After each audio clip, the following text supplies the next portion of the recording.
Hey guys, welcome back to the channel. In today's video, we're going to talk about some of the best features on the brand new Xperia 1 Mark III.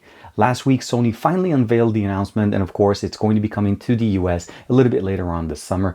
But today, let's focus on some of the best features on this brand new Sony phone, the Xperia 1 Mark III. This is TK, and this is XDA TV. Let's check it out. So this is the Xperia 1 Mark III. Keeping in mind that this is the international model, meaning this is the one that's coming to the US market and more than likely the one coming to the European market. We still have the Snapdragon 888, 12 gigs of RAM, 256 gigs of internal storage, expandable via SD card, something that is very unique at this range of flagships, of course.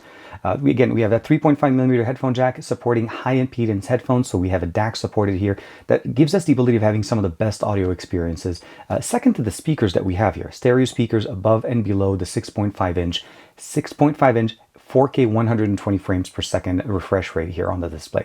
So this is something, one of the main benefits that you have here is that this display actually features not only the iconic 4K display that we get from Sony on their smartphones, since this is the third generation, but we now actually have the ability of jumping in between standard 60p or 60 frames per second and 120 frames per second. And that gives me the ability of enjoying the fast refresh rate in all of experiences. So you can see here, it's locked in at 120. It's not a variable experience. I mean, everything that you run will run at 120 frames per second. And you can definitely appreciate the graphical representation here because it actually refreshes almost faster than we can even recognize it.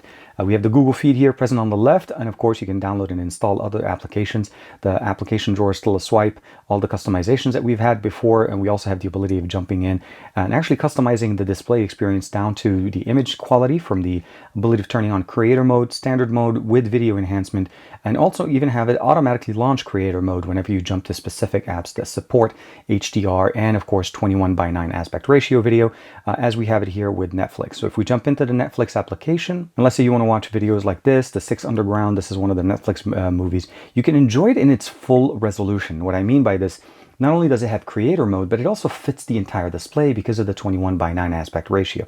We don't have letterboxing, we don't have pillars, anything. It fits the entire display, and the two little bumps that you have here, the forehead and the chin, that are a little bit thicker, that's what's housing the stereo speakers that are front-facing. So one of the main benefits, front-facing stereo speakers that are louder than last year, a headphone jack that provides us great audio, and a display that just begs to be watched. Now, some of the other options that they've done here is the game enhancer. They've optimized some of the experiences. We also have the ability of jumping in and playing Call of Duty Mobile at 120 frames per second. One of the very unique devices on the market that's capable of going to Ultra MP directly in here.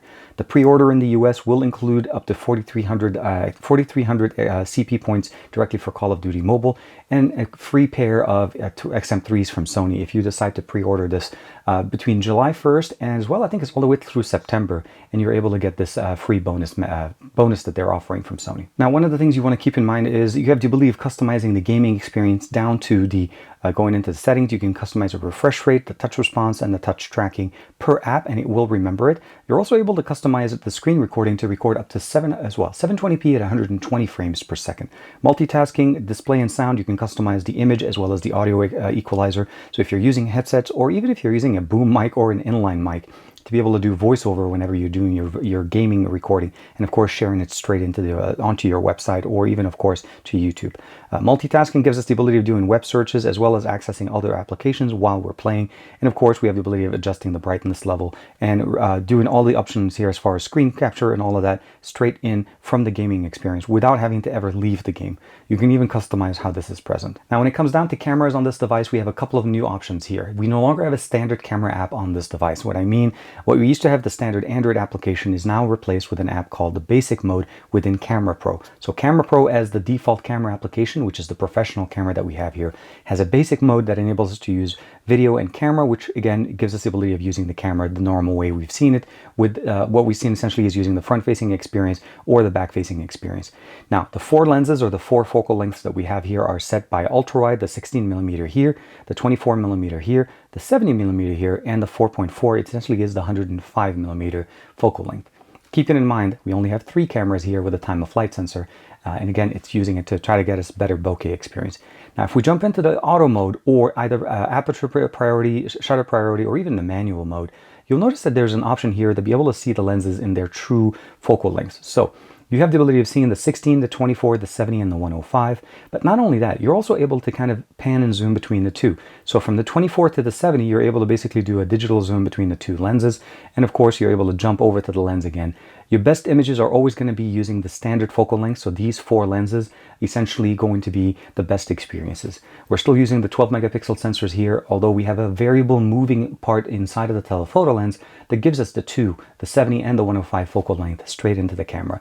Half pressing the button on the top gives us the ability of getting that autofocusing, that beautiful autofocusing even on animals. And of course, the ability of using it for burst shots is always going to be absolutely great. So this is intended for camera, for basically pictures. If you want to use it for its fullest extent in cinema or creating video, you need to jump into Cinema Pro. Cinema Pro supports 120 frames per second 4K video. Of course, all of the professional tools that we get here, all the different options in here as far as the look, the different options. So there's the warm, the bright, there's the soft monochrome, and of course you have the Venice CS. All of those things are actually available, and you can use a headphone jack or a USB-C to be able to get the best audio experience into your videos for your Xperia 1 Mark III. So a lot of tools, a lot of benefits here using this device, on top of the fact that we can actually even use it as an external display. And that's something that's also very unique. So I'm going to actually be plugging in the camera that you're looking at right now, and we're going to basically jump in real quick and see exactly, you just use this, and now we have a 4K 120 frames per second display that could be used as an external monitor for your DSLR or any device that supports HDMI out. Now, right now we're running at 1080p 60. That's the resolution of this camera, but again, it will support up to 4K. It really matches what you're using. Now, keeping in mind, on the Xperia 1 Mark III, you do need to use an adapter. So basically kind of like a converter that converts the HDMI to USB-C. Where if you have the Xperia Pro, that was not needed, but now you do. But again, still functional, and the device just works like a regular phone afterward. Now, lastly, as far as capacity and what we get here, we are running a 4500 milliampere battery with wireless charging and reverse wireless charging, which is new this year. The ability of charging it with the 30-watt charger that's included in the box will give you about 30 minutes and about from 0 to 50% in about 30 minutes. So definitely very appreciated there. But again, faster charging, better management. There is HS power control directly in the gaming center here that jumps you in when you go into the actual mode. So if we jump in under gaming mode, you'll notice there's that button here that says HS power control. And that enables us to actually play games on this device without necessarily charging the battery, reducing the heat when you're using it for an extended amount of time. So the power on the outside is used for the phone, and the battery stays at the level that it's intended. So it's definitely very nice to see that Sony is making this device available in the US market. Now, the pre-order started last Thursday. I did a video for the gaming experience there, but if you're looking to be able to pick them up, again, the headphones and the free CP points are going to be available through September, if I'm not mistaken. But delivery of these devices in the US are going to be starting to ship out in middle of August on the 19th. There's going to be 2 different colors, a purple and a black one. The one I showed you guys today, well, obviously is the black one. But the purple one I feel like is definitely going to be a little bit more popular. I'll give you guys, again, there'll be a link in the description below for more information. The main thing that I want to mention to you guys here is that Sony is really pushing the limit of what we can do with our smartphones. Year over year, the Xperia 1 embodies the best that Sony has to offer. This year, they've changed it. Last year, they had it where the Xperia 1 was great for content consumption and creation. And again, we still had that 4K 60 frames per second resolution display. Now we have what the Xperia 5 Mark II brought us at the end of the year. That's the 120 frames per second. So I feel like if we ever have to compare the Xperia 1 Mark III to any other device, we need to start off with one question.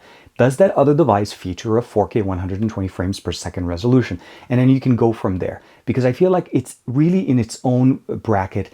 The price point for this is a little bit higher than what it was last year, but that's because we are looking at some of the best technologies on the market. A headphone jack, an SD card, a 4K 120 frames per second display, stereo speakers that face forward with 360 sound support. We just have so much more things to be done here with the Xperia 1 Mark III that I feel like we need to give it a little bit more of a better deep dive. So find more information here, again, as I mentioned to you guys, in the description below. Let me know what you guys think. Like and subscribe as usual. Check out my channel. I'll see you in the next video and hope you're doing well. Take care for now.